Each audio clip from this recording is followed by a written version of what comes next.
Alright, so today I have a few articles I wanted to share with everyone. One of them, I had at least 2 dozen of you send it over to me. Even my dad sent it over. Now, along with these articles, I also have a few reminder clips on why we're boycotting the US and how we ended up in this mess to begin with. And towards the end of the video, I'm going to give a quick update about my upcoming relocation. So if you want to hear more about that, stick around to the end. Today's backdrop comes from one of our Blue Sky viewers, who took this beautiful photo from 6 Mile Lake in Ontario. Thank you for sending this in and sharing it with the community. Now, I did see a comment saying I didn't include enough photos of Saskatchewan in my compilation video, and that I might have forgotten about Saskatchewan. Just to clear things up, in the beginning, I was finding photos myself to showcase Canada, but over time, our community started stepping up, sharing their own photos across the country. So if you feel like there's a lack of Saskatchewan photos, grab your phone, snap a few shots, and send them my way, because this channel has always been about showcasing your home as well. Now, before I start, we are right on the cusp of hitting 100,000 subscribers for this channel. And I say we, because this has never been just about me. I've had ongoing conversations with so many of you, members of the channels, just regular viewers, and even people I've interviewed. And now I talk to you guys on a regular basis.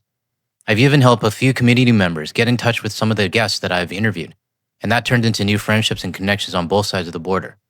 So this channel, it is as much yours as it is mine. And I really appreciate everyone who's helped the channel get to this point. Now, I'm honestly not sure what my reaction will be once we cross 100K, but if I had to guess, it'll probably be something like this. I hate being the center of attention, and my wife can attest to that and back me up on that one. Alright, let's get started. So this first screenshot I found on Blue Sky shows that Denmark and Sweden are also joining in on the boycott of US-made products. This is really awesome to see, because it proves that the boycott isn't just something happening inside Canada, it's global. I love seeing photos like this from overseas. It shows that people everywhere are paying attention and also standing up for Canada as well. So if you live outside of Canada and the US, and you're seeing the same thing in your grocery stores, take a quick photo of those US products just sitting there untouched and send it over to me. I'd be happy to showcase your photos on this channel. Now this is the article that a lot of you have sent me, and it tries to paint a bit of a picture that Canadians are to blame for these quote-unquote innocent businesses and their drop in sales. Well, yeah, we're responsible for it, but we have a damn good reason for it.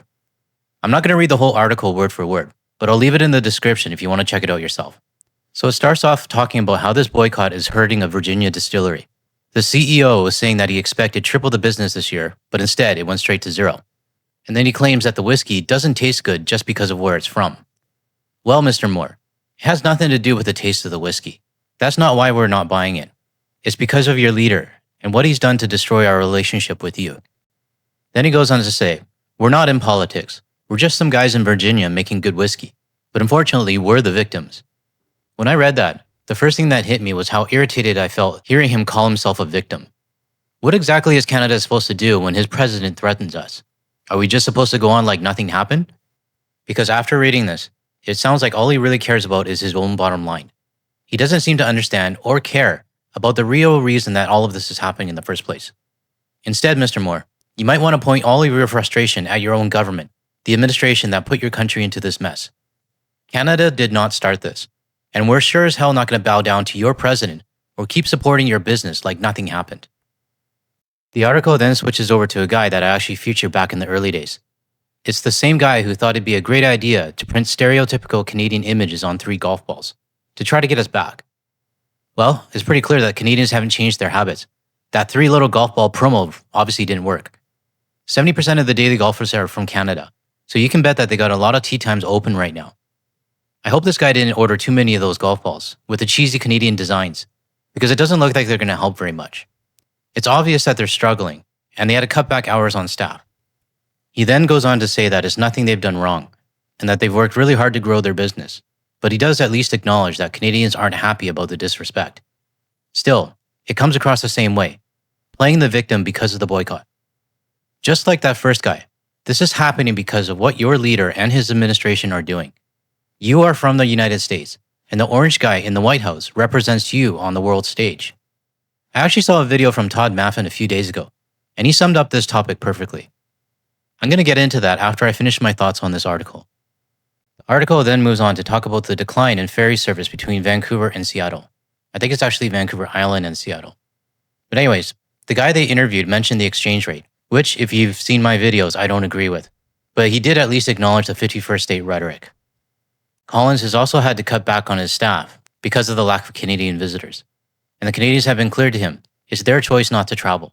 But at least he knows it's not going to get better anytime soon. The next segment of this article interviews Jeff Freeman, the CEO of the U.S. Travel Association. He acknowledges that Canadians and international tourists are worried about having their phones and other devices searched while being questioned at CBP. He then goes on to say, quote unquote, perception is that travelers aren't as welcome as they once were. Well, Mr. Freeman, it's not perception, it's a fact. Who in their right mind would want to go to the US when they're met with attitude by CBP officers, or even worse, told by off-duty guards never to come back to the US again?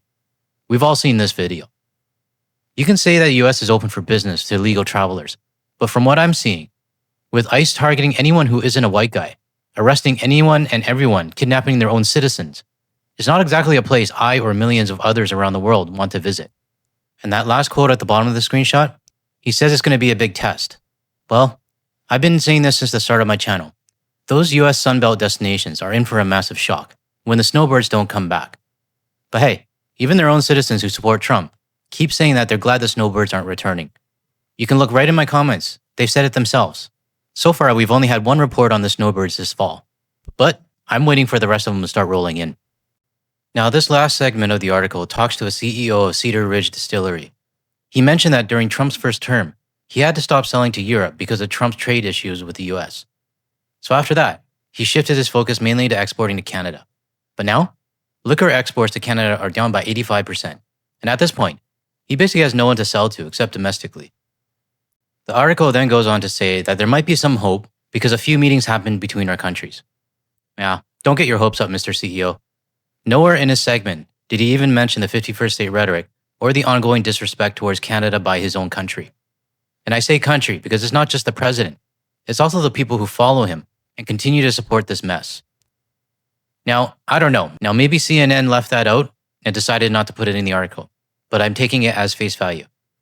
What he probably doesn't realize is that even if the provinces decide to put the US alcohol back on the shelves, Canadians are pissed off enough not to buy it.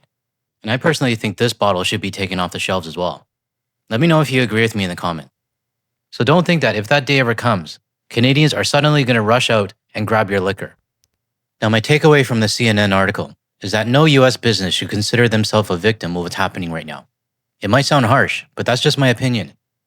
Republican-run businesses claiming they're victims, those ones can screw right off. But for the others who didn't vote for Trump and are still suffering, it's not up to Canadians to fix your problem anymore. Even if you voted for Kamala and you're disgusted with what Trump has done, your business is still paying the price for the actions that your leader and your government is doing. Canadians have made it clear, we're not supporting the US businesses anymore. So to that first distillery CEO mentioned in the article, maybe go have a chat with your own government instead of playing the victim and trying to gaslight Canadians into thinking we're the reason your business is hurting. And while you're at it, maybe take a few minutes to actually listen to a Canadian, hear why we're angry, and also hear why we're fed up, and why we won't be buying your US liquor anytime soon. Now I want to go back to where I mentioned Todd Maffin's video. He created a video called Every Country Gets One Voice. His point is simple. A lot of US citizens will say, it's not us, we didn't vote for this, we didn't agree with it. But he also points out that Donald Trump represents the United States on the world stage. I agree with that, probably about 90%. From my view, the world looks at the United States. They look at the leader and judge the country by what the leader does globally. Sure, many US citizens may disagree with the policy, they don't agree, they didn't vote for him, and I support those who push back against the administration. But in the end, there is a real hard reality to this.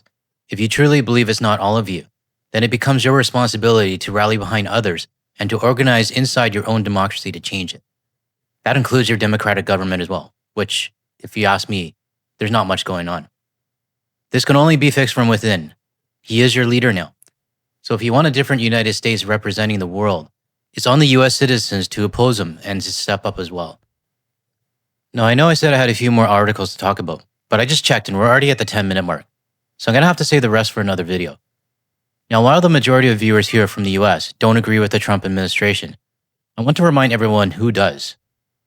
And this is exactly what happens when there are enough of these type of people who share the same mentality, and the result is President Trump. Get all my news from Twitter. You say you get all your news from Twitter. How do you fact check your news after you receive it? I certainly don't get shit from CNN, MSNBC that does not fact check. They sit there and lie. You get off Twitter, then how do you fact check after Twitter? What's your process? What's your process? I did a lot of research, a lot of scholarly reports. You read scholarly reports now. I do research on my own. I'm asking, with who? With who do you do it with? I just told you, scholarly reports. I read them. What do you look at? What is your research? Reports.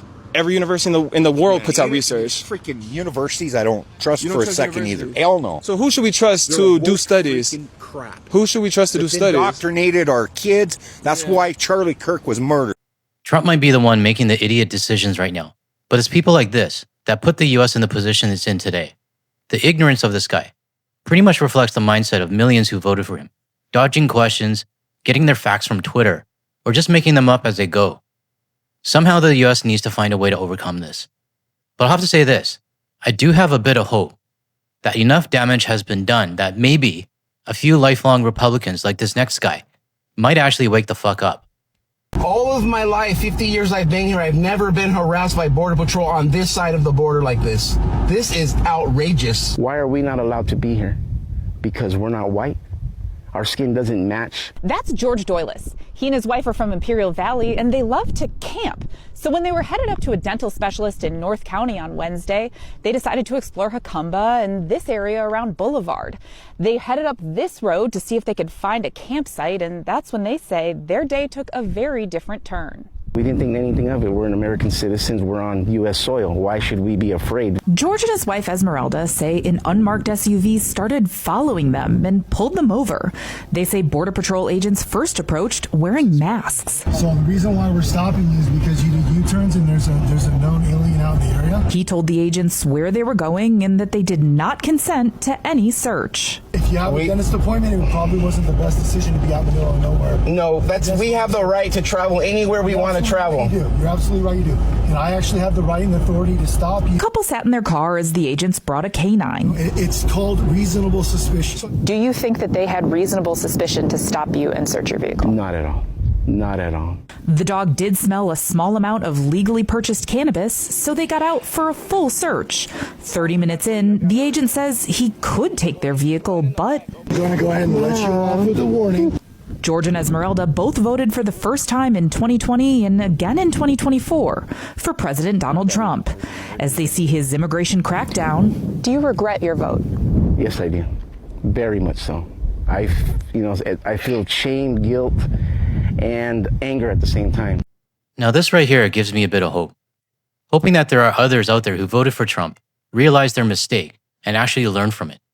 This guy even said he feels guilty for doing it, and I kind of respect that. I hope that there are millions of others who feel the same guilt. But then again, most will only feel guilt once something happens to them personally. I can't help but wonder, would this guy have a change of heart though, if he hadn't been stopped by ICE or CBP or whoever this agency was?